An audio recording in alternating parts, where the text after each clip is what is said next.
one of the most important researchers in the mental health business today. That is your speaker. His work has relevance to every practicing psychiatrist, clinical psychologist, psychiatric social worker, professional counselor, pastoral counselor, and also to any primary care physician or primary care nurse practitioner, anybody who prescribes psychotropic medications. If you are in clinical work, or if you plan to go into clinical mental health work, his work is absolutely relevant to you. Now, you may reasonably say, Andy, that's a little bit hyperbole. No. Let me give you 3 lines of evidence. First, what is the most common problem in the world for which people seek help? Depression. What is the most common problem for which people would come to mental health professionals? Depression. What is one of the most, if not the most, common problem for which people seek help from their primary care physician? Depression. Your speaker this afternoon is mapping out the anatomy of depression in ways that nobody else has. If, God forbid, you slip and smash your wrist walking out of here, you want an orthopedic surgeon who knows the complex anatomy of the wrist and can repair your wrist. Similarly, the better that mental health professionals know the anatomy of depression, the better they're going to be able to help their patients. Number 1 is work on depression. And that theory is being supported by evidence at every level: cognition, behavior, the neural circuits, the very neurochemistry. So depression. Number 2, if you have not followed it, the mental health business is in a crisis of sorts. The Diagnostic Statistical Manual for Mental Disease, the document that is used all over the world to classify mental disorders. The last head and the current head of the National Institute of Mental Health, most prominent psychiatrist in the world, rejected the DSM-5. And they said the immediate mission is to map out the evolved functions of the brain and the circuits. Our speaker today is mapping out the evolved functions of depression, and even more importantly, in terms of basic science, the evolved function of serotonin. Look at his paper. The third line of evidence. What is the main thing in healthcare today? Patient safety, patient safety, patient safety. Our speaker today is in the vanguard of a group who is showing, incontrovertibly, that the antidepressant medications are not as effective as we thought and have more serious side effects than we want to be aware of. How many of you know that if you take an antidepressant for your depression, you're more likely to have a recurrence of that depression than if you've never taken one? Okay. That is our speaker. Right. So I hope you're starting to see there are 3, they're just right there, 3 significant lines of evidence that back up what I am saying about his importance to the mental health care world today as we speak and as people are seeing patients. It has been one of the great privileges of my life, my professional life, to know him, to work with him, to learn from him. And I know you're going to learn from him. It is a deep pleasure and honor to present to you Paul Andrews.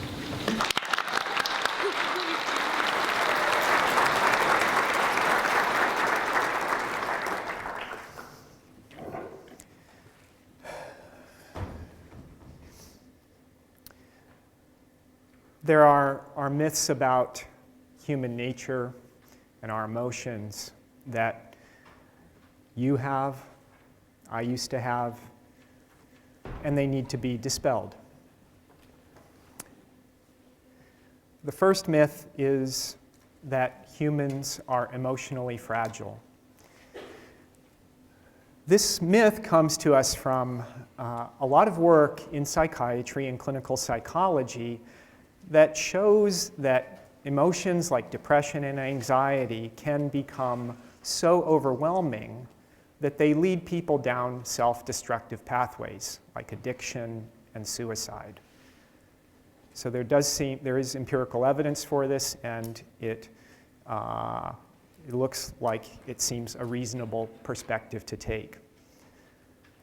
But evolutionary theory, evolutionary science tells us incontrovertibly that humans are much more resilient than that empirical evidence seems to suggest. The second myth that I'd like to dispel is that depression is a disorder. The conventional wisdom about depression is that it's caused by problems. They're often very severe problems. Things like the loss of a loved one, problems in marital relationships, financial stress, job loss, unemployment. And there's no disagreement about that. But the conventional wisdom says that when these stressors become so stressful, they can lead to our brains essentially breaking. And when they break, they lead to depression. And depression is basically a series of feelings and thoughts and behaviors. Feelings like sadness, inability to feel pleasure, guilt. Thoughts. In particular, I'm going to talk about rumination. Rumination refers to persistent, distraction-resistant thoughts, usually about the circumstances surrounding your episode. So, for instance, if you're having problems in your romantic relationship and you're depressed over it, you're going to think a lot about it. And it's going to be so persistent and so resistant to distraction that you won't be able to think about much else. It'll interfere with your ability to concentrate on other things. And there are, of course, a series of behaviors, things like fatigue, alterations in your sleeping and eating patterns. This is the cluster of feelings, thoughts, and behaviors that we define as depression. And there are additional characteristics that are required for a technical diagnosis. These symptoms, if you will, have to last for at least 2 weeks, and they have to impair your ability to function in important aspects of life, for instance, like sexual functioning or your work. Now, why is depression considered a disorder? Well, it's undeniable that it is associated, it causes suffering. And that is the primary reason that it is considered a disorder under our current diagnostic system. However, let's think about what depressive-like symptoms can embody. Basically, everybody agrees that it's represented on a continuum. That's described by transient sadness all the way to severe chronic depression. And some people in their lives may only experience transient sadness, and some people may have severe chronic depression that lasts for years or decades. Most of us often have experience with somewhere in between with this. Our current diagnostic system essentially carves this up arbitrarily such that when we estimate rates of depression over people's lifetime, about half of people will meet the criteria for major depressive disorder, again, as it's currently diagnosed. And the other half would fall into what is considered the normal range. But this threshold is really literally arbitrary. And the rates of 50% for the lifetime rates of disorder are considered by many people in psychiatry to be too high. This has been a problem that's actually existed since the late 80s and 90s when the DSM-4 was getting revised. And so the basic concern is, again, the rates are too high, and many researchers believe that we ought to make the criteria more stringent, such that fewer people actually are diagnosed with disorder, and that most episodes of depression would be considered normal. Why would they do that? Well, in part, I can give you an evolutionary spin to it. The most common time to have your first episode of depression is actually in young adulthood. Adolescent years, in your 20s, 25, something like that. That's the most common time. And from an evolutionary perspective, this is in your prime reproductive years. And natural selection does not like high rates of malfunction during the reproductive years. So of course, we all die of something eventually, some disorder that usually happens later on in life. So what we'd like to see is the criteria mapping onto our natural or the scientific understanding of how disorders build up over time. The current criteria do not. And here's just some of the important people who have taken this perspective that we ought to be making our criteria more restrictive. I'm going to argue, of course, that depression, most episodes of depression, are a normal response to stressors, and that even severe episodes of depression can be a normal response to stressors, and that evolutionary theory helps us to understand this. The third myth, as Andy talked about, is that antidepressant medications are widely considered safe and effective. And the rationale for giving these drugs, given their supposed safety and efficacy, is that they are used to reduce people's suffering.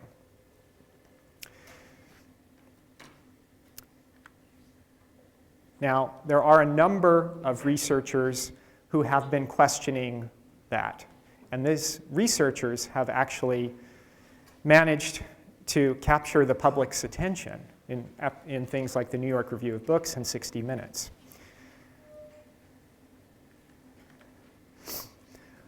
Part of what's at stake here is that if antidepressants are not as safe and effective as they have widely been assumed, we have to deal with the fact that so many people are using these. And there is great concern amongst some researchers that we are over-medicating people. Here's just some evidence. In different countries or different areas of the world, estimated number of people taking antidepressants during the last year. In Europe, it's about 8%. In Canada, it's about 8.5%. And in the United States, it's approaching 11%. And these rates are increasing over time. That's already telling us that millions and millions of people are taking these drugs. If they're not as effective as we thought we were, why should we be giving them? And two, if they're actually not as safe as we thought we were, we might be actually harming people in doing it. Okay. This talk is dedicated to some strong men and women in my life. They include my family. There's a lot of great scholars, actually, in my family, and I want to thank them. And to my collaborators in this research, and they are brave people, too. And Andy Thompson, I am extremely grateful to for his introduction. Okay, let's get on to these myths. That humans are emotionally fragile. Okay. So, again, psychiatry tells us that it's given us the impression that human emotions can become so overwhelming that they lead us down self-destructive pathways. But it's just undeniable. The evolutionary evidence is absolutely clear that humans have dealt with stressors of a magnitude that most of us in modern life hardly imagine. I mean, hunting and gathering is not easy stuff to do. Death was common and all around us. Women, relative to other primates, have a narrow pelvis, and that makes childbirth really difficult. Women often die in childbirth. That, of course, can happen in modern life, too. Hunting was no easy thing to do. Most of the animals that we killed have better natural weapons than us, better natural defenses, and they're stronger and larger. Yet everywhere humans migrated to over human evolutionary history, we cut a swath of destruction amongst all of these animals. This is not a fragile animal. We could face significant fear of death and injury every time. The other thing that's really important is to realize is that children commonly died in our ancestral past. All the evidence, I have some data from a colleague at Brock University, Tony Volk, who basically has shown that in a variety of primates, high mortality, child mortality rates, but also in a variety of agriculturalists, human societies, hunter-gatherers, and an historical record. Overall, it's about 50%. Human parents buried half of their children. Okay. Now, what is that? Why is that particularly relevant for our discussion? Well, it's because what we know about grief in modern life is that it can often be prolonged. Parents who have lost children in modern life are commonly depressed. In one study by my colleague Joanne Cacciatore, 60% of parents nearly would meet the criteria for major depressive disorder over 4 years after the child died. Everybody understands intuitively that this is a normal emotional response to the loss of a child. And yet it's so prolonged. It can last for years. So, and it's not just humans who experience grief. Of course, there's evidence that chimpanzees, I don't know if you can see this so well, but this is a dead chimpanzee infant, and the mother is, touching and grieving over her infant, and other chimpanzees are coming along and doing the same. These things can last for a while. Again, these things did not stop human beings. We migrated all over the planet. And now we are considered a weed species. We can grow anywhere. And I'm going to submit to you that depression is not, we didn't do this despite depression. Depression actually is part of our resilience. Our emotional reactivity is part of our resilience. This is a study conducted by Power et al., published in 2013. They had access to a large medical data set in Sweden, and they basically had the medical records of everybody in Sweden, including their diagnoses for major depression, as well as the number of children they had produced. And they basically showed that people who had diagnoses of major depression had higher numbers of offspring than the rest of the population that did not have the diagnosis of major depression. And they estimated that this higher rate of fertility was high enough such that in the next generation, there'd be a 1% increase in the proportion of people who experienced major depression. And this 1%, don't think of that as trivial, right?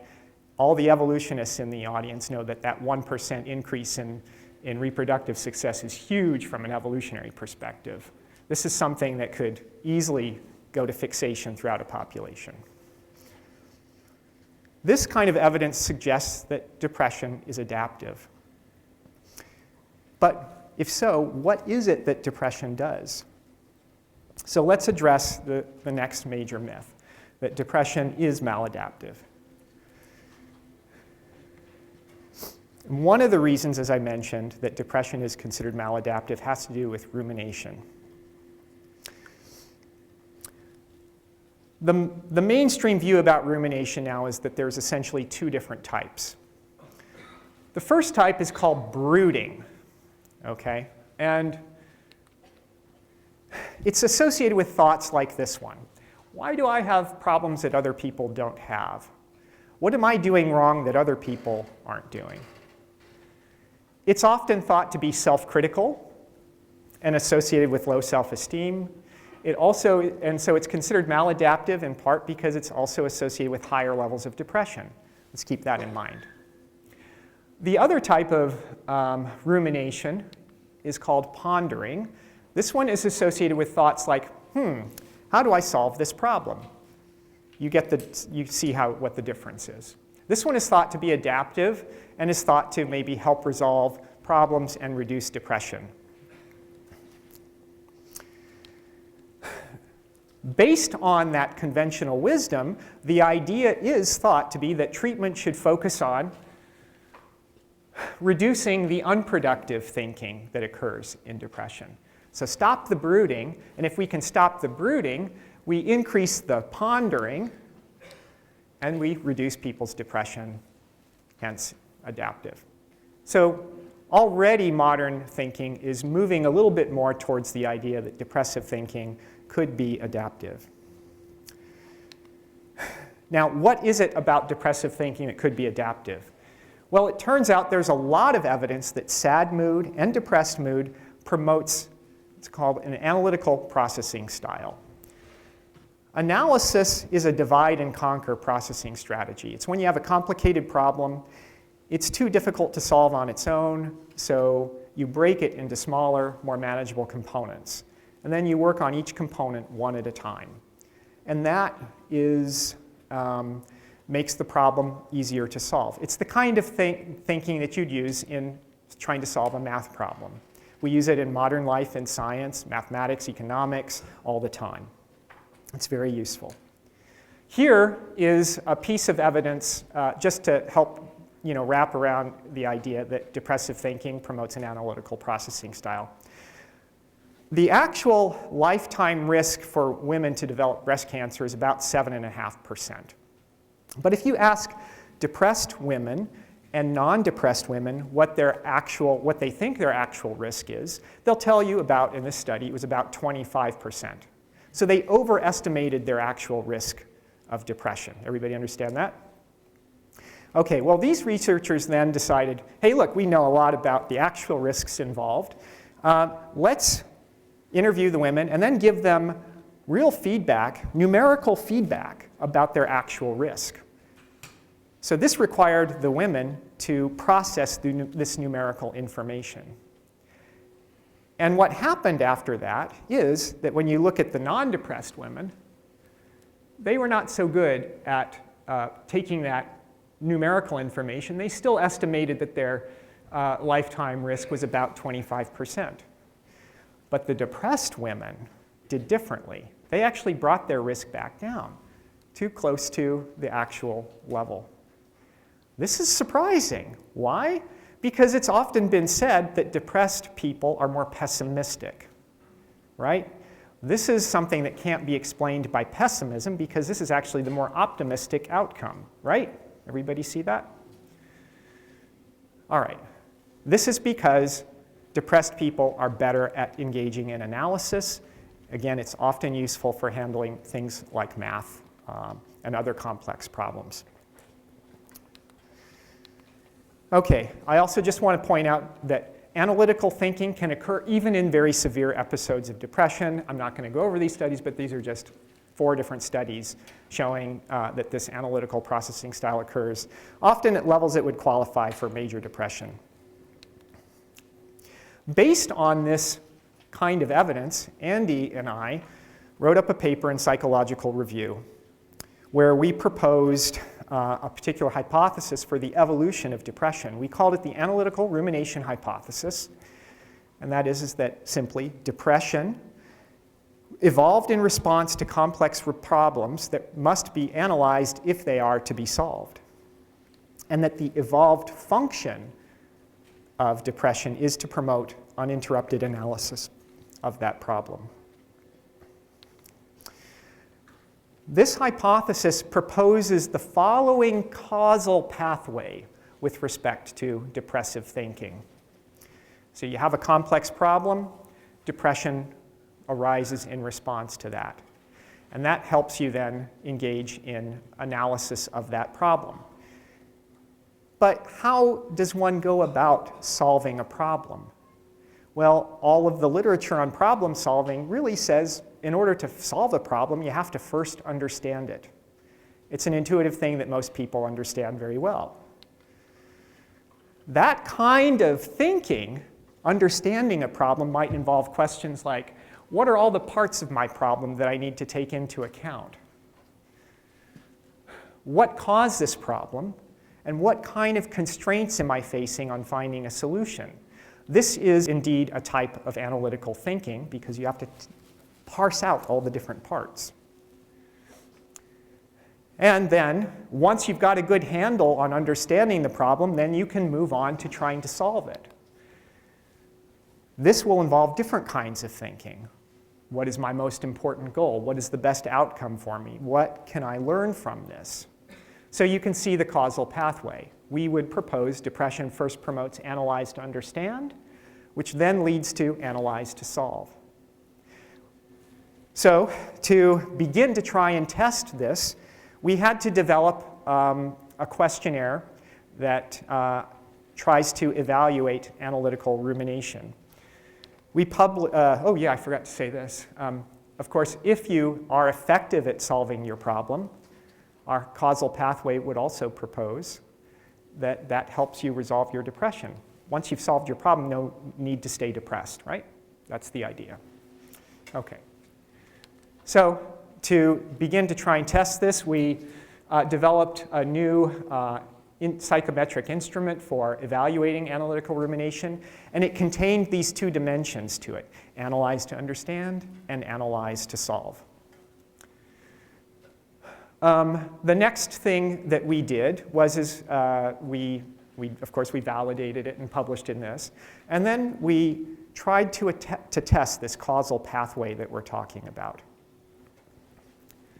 And we did this in several samples of undergraduates here at McMaster, but it also involved one sample from the University of Miami that had data that we could apply to address this question. I'm going to show you the results. So the first question that we did actually was, pardon me for going back a little bit, we asked this question: what is brooding that we talked about before, and how does it relate to our concepts of analyze to understand and analyze to solve that we were talking about? And it turns out that this brooding is exactly maps onto our analyze to understand construct. And you can see it in the question itself. This literally is one of the questions that is designed to tap brooding. And it literally says, why do I have problems that other people don't have? That is trying to understand the nature and the cause of your problem. And what we found statistically is that their brooding factor was equivalent to our analyze to understand factor. So I will use those terms interchangeably now. Now, then we applied our model to, this is a sample, this is just results from a sample of about 350 McMaster undergraduates, and they varied in their levels of depressive symptoms, and they varied in their analyze to understand, and they varied in their analyze to solve. And these are, for the statisticians in the audience, these are standardized regression coefficients, and they're all highly significant. Basically, you see that depression leads to analyze to understand, which then leads to analyze to solve, and then we found this negative feedback pathway, essentially saying that higher levels of analyze to solve seem to reduce depressive symptoms. Okay, this is just the data from one data set. It replicated in 3 other data sets of about similar size. What do we get from this? Well, our results are confirming the results of, to some degree, of the prior research, that there are indeed 2 types of rumination that occur in depression. However, the conventional wisdom is that these are alternatives. You do one or you do the other. That is not what we're finding. Instead of them being alternatives, they're sequential. You first do the brooding to understand, or the brooding understanding, and then you move on to problem solving. Now, why is it that brooding, or our understanding factor, is associated with higher levels of depression? Well, here you see it because it's so close to depression in the causal pathway that depression is not as highly associated with problem solving because there's intermediate factor here. Another implication of this is, remember, the traditional wisdom is that let's stop people from doing the brooding because we want them to do more of the problem solving. Well, in this case, if you understand the causal pathway, you understand that interfering with this will actually prevent you from going on to problem solving. Okay. And then the final implication is that if you are effective at problem solving, it will reduce your depression, which means that normally depressive episodes should resolve on their own. It may take a while. Remember, these are complex problems that people are dealing with. But that's the normal implication. So the idea here is that depressive thinking is not the disordered, maladaptive, unproductive thing that people think it is. An evolutionary perspective helps us to understand that even that brooding or understanding factor is part of an adaptive process. Even though it's not directly related to reducing your depressive symptoms, you need to understand your problem before you can move on to solving it. Okay. Third myth, antidepressant medications are safe and effective. Okay, well, last year, my colleagues and I published a paper in Neuroscience and Biobehavioral Reviews that really resolves a number of issues related to depression, serotonin, and antidepressant medications. We call this a serotonin up or a downer. The conventional wisdom is that in the normal depressed state, your midbrain region, your normal non-depressed state, your midbrain region sends up a moderate amount of serotonin to your frontal regions. And that when you get depressed, you have a depletion in that. Okay? That's the conventional wisdom. You probably have all heard this, right? What we found is that that's not true. Not at all. It turns out that the transmission of serotonin is actually increased to these frontal regions. And the evidence for this is actually quite striking and prominent. I mean, it's consistent. These are just a few of the studies here that all using a variety of different methods for inducing depressive-like symptoms in rodents.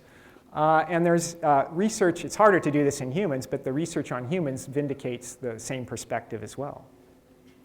So I'm not going to do that. The question, though, the next question is what, if serotonin's elevated, what is it doing? And what we were able to show in this is a very good, there was a lot of evidence that it seems to be promoting analytical rumination. What we do know from the cognitive neuroscience of analytical thinking is that it involves lots of regions here. Amygdala, hypothalamus, nucleus accumbens, hippocampus, prefrontal cortex. And these are some of the different processes that are all sort of required to promote uninterrupted analytical thinking. And serotonin seems to be coordinating and fueling all of these processes. Now, the next thing that we were able to address, and this is important because you probably know that antidepressants are designed to try and increase your levels of serotonin, right? Okay, well, so how does this reconcile with the traditional view?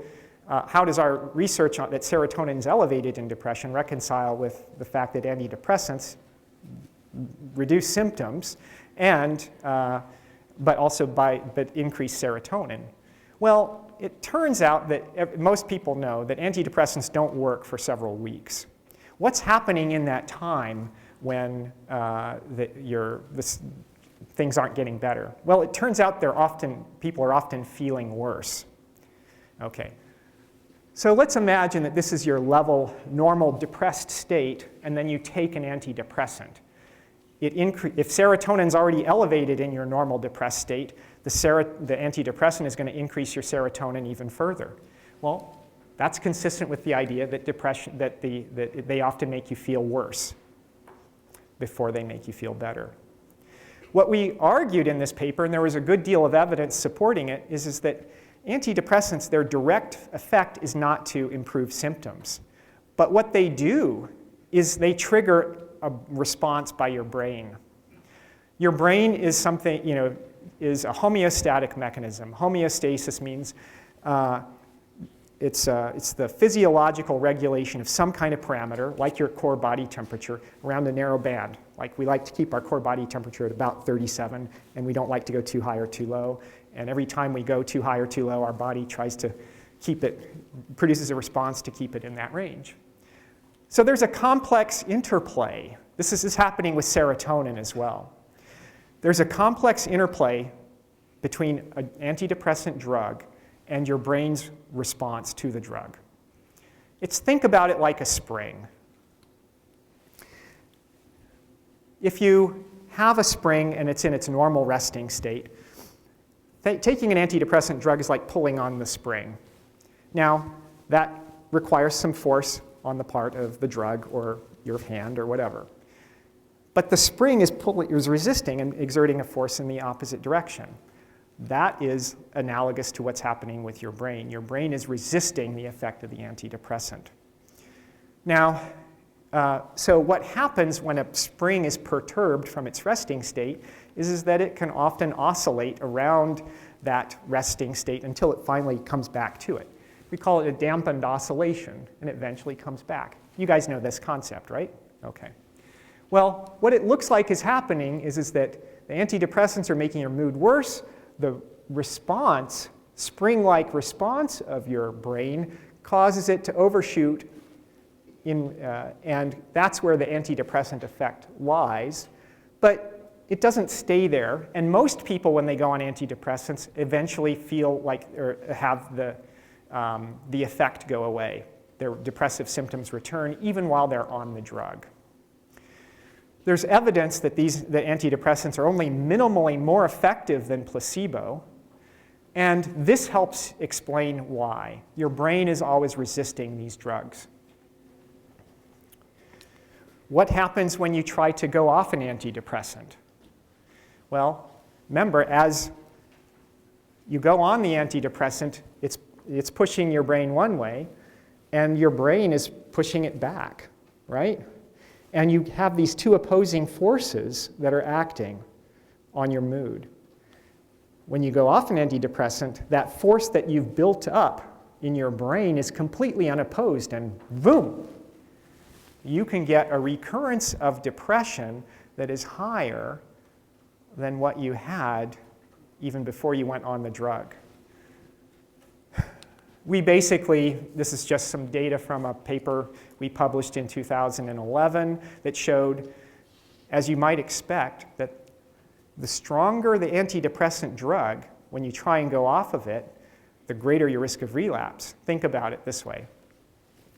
If you perturb your spring just a little bit, you pull on it a little bit and let it go, well, yeah, you get a little bit of an overshoot and then it comes back.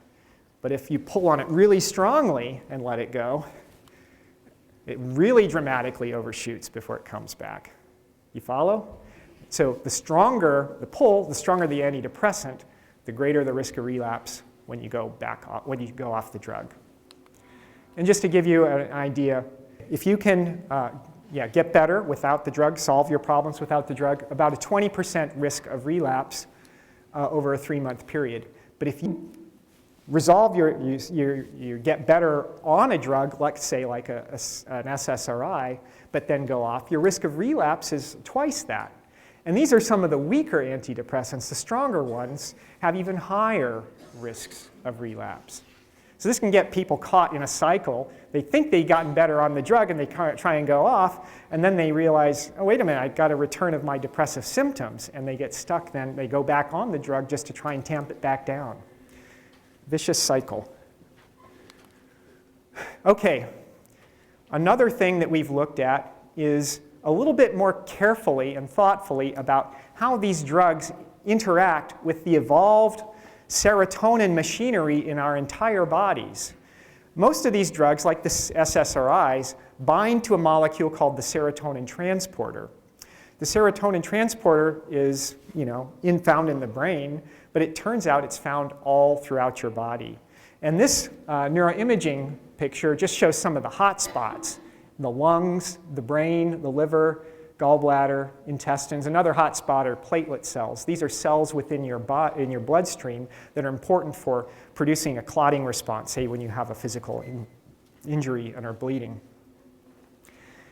These platelet cells need to have serotonin in them in order to produce a good clotting response. And by blocking the serotonin transporter, antidepressants can increase the risk of abnormal bleeding. Okay? And that's one common side effect of antidepressants. But remember, the serotonin transport is found on every organ in the body. In principle, by blocking the serotonin transporter, these drugs can interfere with every major metabolic process in your body.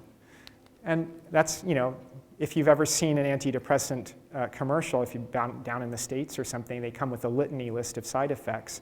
They're perfectly expectable if you understand how they interact with the serotonin transporter and where the serotonin transporter is. So let's just talk about that, increased risk of interfering with the clotting process can mean that there's an increased risk of stroke or abnormal bleeding during surgery or something like that. There's lots of other effects too.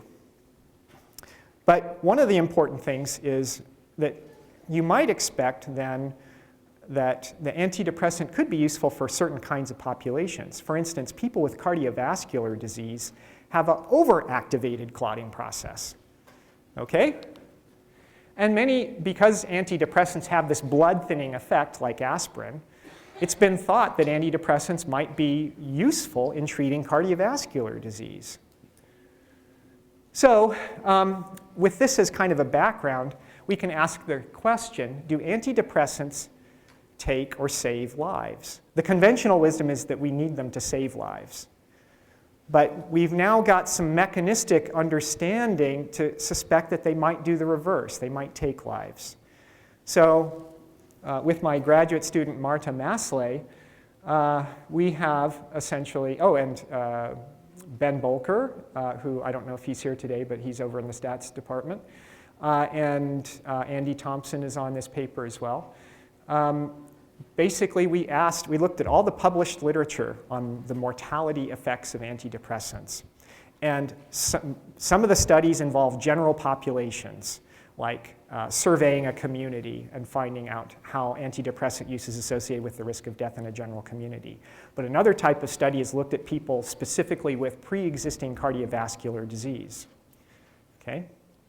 And we predicted a priori that the drugs might be more harmful in general populations because most people in a general population don't have pre-existing cardiovascular disease. But they might be more beneficial or at least less harmful in patients with cardiovascular disease. And that's exactly what we found. Here, the blue bar represents the mortality effect in general populations. It's about a 35% increased risk.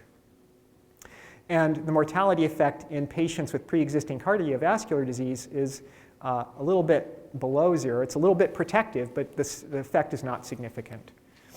But the difference between these two is significant. We also just asked the question, what's happening to cardiovascular events, like the risk of new strokes or new heart attacks given while on antidepressants? And antidepressants seem to be associated with an increased risk of cardiovascular events. We would predict things like strokes, hemorrhagic strokes might increase because of the blood thinning effects. But the blood thinning effects might have the opposite effect in people with pre-existing, and that's what we essentially found there too. Seem to increase the risk of cardiovascular events in general populations, but may be somewhat protective in cardiovascular patients.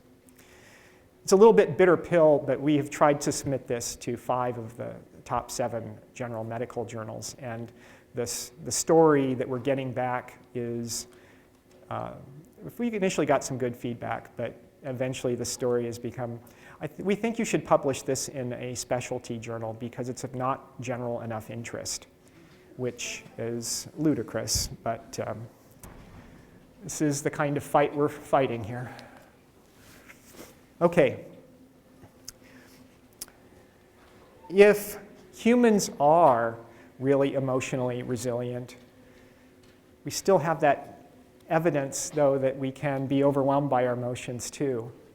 How is it that we manifest this ability to become really emotionally resilient? Well, our emotional system is a type of stress response mechanism. It evolved to help us deal with important stressors. You get it with the idea of flight or fight, and that fear helps promote flight or fight.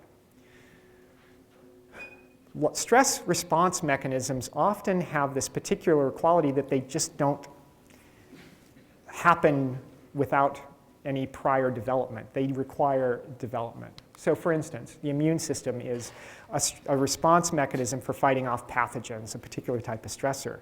But it's not perfect when you're first born.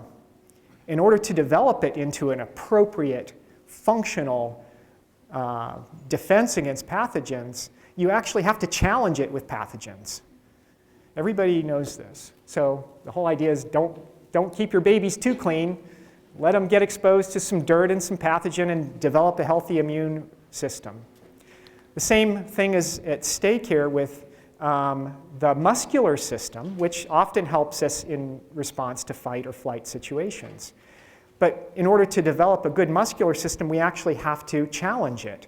We have to be weight-bearing, and the whole principle of challenging your muscular system is behind athletic performance, right? Have to train in order to develop your muscular system.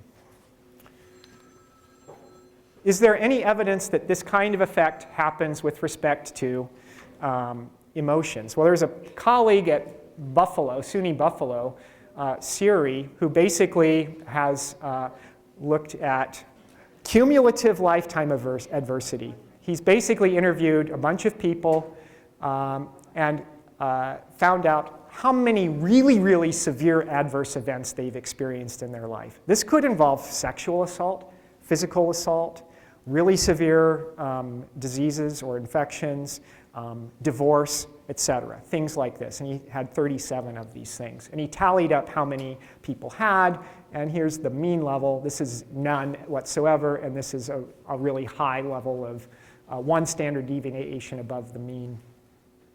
And this is their response to a lot of other things. So this is actually their response to a recent stress, okay? So he's asking, given your history with dealing with or exposure to stressors, how do you deal with a recent stressor? Does that kind of make sense? Okay. And what he found is that here's the global distress, which does tap depressive symptoms here. The lowest depressive response is found at a non-zero level of adversity. So we'll call it intermediate level, but also the impairment they experience in their lives from that recent stressor is also lowest at intermediate levels of adversity. And post-traumatic stress symptoms are also lowest at this.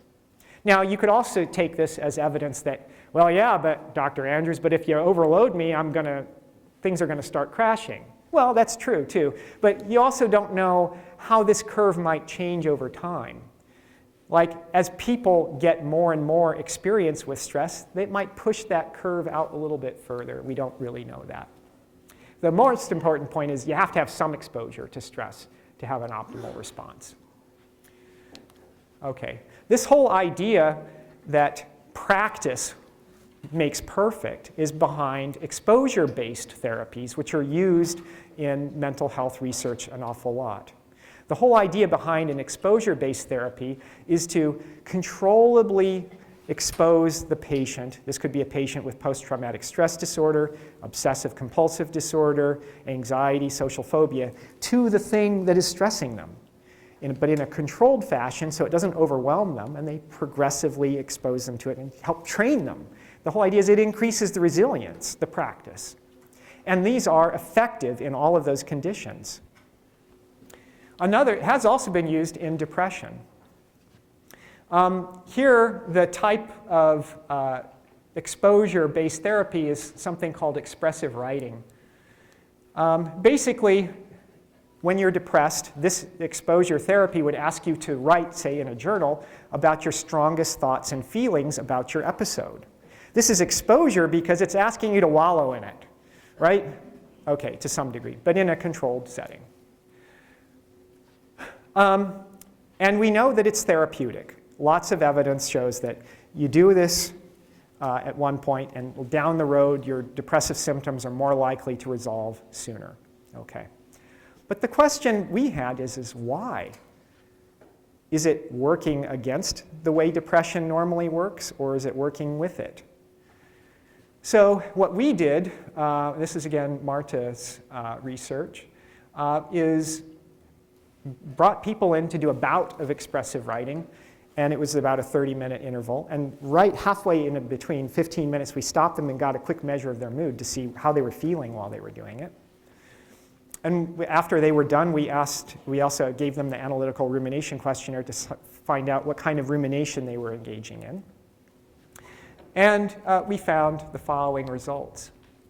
Now, to do this right, you have to have a control, an experimental control. And the control that we used was half of the people, of course, used the expressive writing. Other half wrote about their schedules for the past week. So it's not supposed to elicit a lot of emotion or anything like that, but that's our control. So what's happening to their mood? Well, the important condition here is the EW, that's the expressive writing one. And this is the control condition. And the dark blue bar represents what's happening to sadness. And you can see that sadness is increasing while they're doing the expressive writing. And happiness is decreasing. Okay? So now, given that you know that sadness and depressed mood promote an analytical processing style, you'd predict also that analytical rumination would be increasing too. That's exactly what we found. Here's the control level of analytical rumination. Here's the expressive writing level of analytical rumination. So Marta has replicated this in 2 studies now, so it's a reliable effect. Interestingly, we have not yet analyzed what type of analytical rumination is occurring. Is it analyzed to understand or analyzed to solve? We don't know that yet. Okay, so why does expressive writing work? It seems to promote the normal depressive thought process. It doesn't seem to work against it.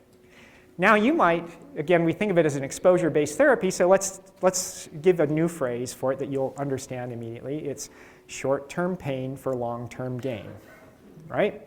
That's the concept that happens with exercise as well. So the analogy, we're building on that analogy.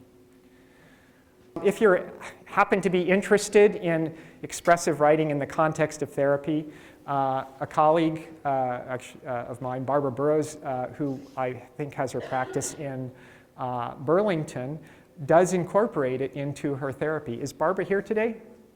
Oh, hi, Barbara. Thanks. Good. So if you're interested, you can talk with her afterwards, but you can also read about it on her website, barbaraburrows.com. Okay, summary. Humans are not inherently fragile. We have a tremendous capacity for coping with emotional hardship. It's part of our evolutionary heritage to do so. And the pain that we feel, emotional pain, it's part of our resilience. It's not that we're resilient despite it. Our emotions help us to deal and cope with stressors. But this capacity has to be developed. It's not something that inherently arises. And you might think about how modern life, we tend to avoid some of the things that might help us to become more and more resilient. One thing that I've thought a little bit about is what seems to be, and I've often thought of as a humane goal, of not exposing children to too much competitive activity because it can lead them to low self-esteem because not everybody can win. But from an evolutionary perspective, children engage in competitive activity everywhere we've looked. And I would submit that maybe we need to rethink that. Maybe competitive activity is exactly the kind of thing that's a low-level practice at being exposed to negative emotional stressors, because later on, things get worse. I'd like to close with a couple of quotes. One is from Bob Marley. "You never know how strong you are until being strong is your only choice." Most of us in modern life would not choose to put ourselves in really difficult situations, but there is a value in life throwing you up against the wall and saying, deal with it. And because you have no other choice but to deal with it. Another quote, another hero, Edward R. Murrow. We will not be driven by fear into an age of unreason if we dig deep in our history and our doctrine and remember that we are not descended from fearful men and women, of course. Thank you.